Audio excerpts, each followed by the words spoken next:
Hello there. Today, we will show you how to conduct one sample t-test using Megastat. Today, we will solve about teaching assistants stipends problem. A stipend is a fixed sum of money paid periodically for services or to defray expenses. A random sample of stipends of teaching assistants in economics is listed. Is there sufficient evidence at the alpha equals 0.05 level to conclude that the average stipend differs from $15,000? The stipends listed in dollars are for the academic year. From this problem, as you can see, we have our claim as mu is not equal to $15,000. And for our null hypothesis, we have our mu equals $15,000. For our alternative hypothesis, we have mu is not equal to $15,000 and our alpha is equal to 0.05. Now, it is time for us to input our data into Excel. First, of course, we open Excel and we label our data set. Since we are working with the stipends of teacher assistants in economics, we will label our data as stipends. Next, we input our data. Make sure to double check that there is no mistakes in typing the data set.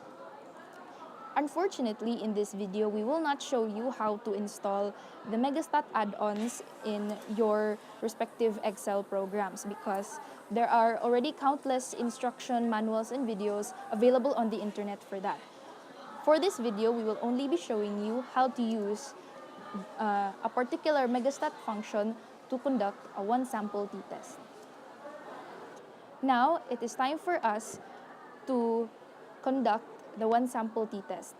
In the add-ons menu in Excel, we click Megastat. There are countless functions available, but the one we are concerned most with is the hypothesis test. We will be using the mean versus hypothesized value since we will be comparing hypothesized value and the mean of a certain data input. Next, we define our input range. We do this by highlighting the data set that we want in the Excel workbook. Next, we input our hypothesized value. As mentioned in the problem, the hypothesized value is 15,000. We will be using t-test since our sigma is not available. Next, as stated, our alternative hypothesis is not equal. And our confidence interval will be 95% since alpha is 0.05. Then click OK.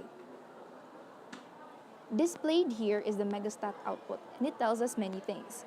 First, it tells us our hypothesized value of 15,000, our mean stipend of 14,347.167. Next, our standard deviation of 2,048.541. Next, our standard error of 591.363. Our sample size of n equals 12. And our degrees of freedom n-1, which is 11. Our t is negative 1.10 and our p-value is 0.2932. Next, we have to solve for test statistic. The formula for t is equal to sample mean minus population mean over sample standard deviation over square root of number of sample size. It's equal to $14,347.167 minus $15,000 over 2,048.541 over square root of 12. And the answer is negative 1.10.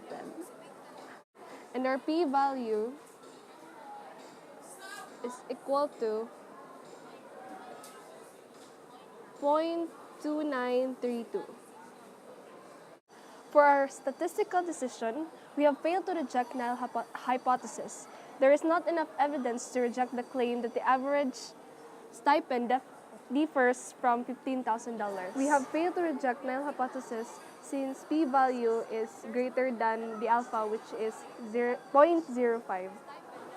Our conclusion would be, based on the study conducted, it appears that the average stipend of teaching assistants in economics X bar is equal to 14,347.167 and standard deviation of 2,048.541 does not differ from $15,000.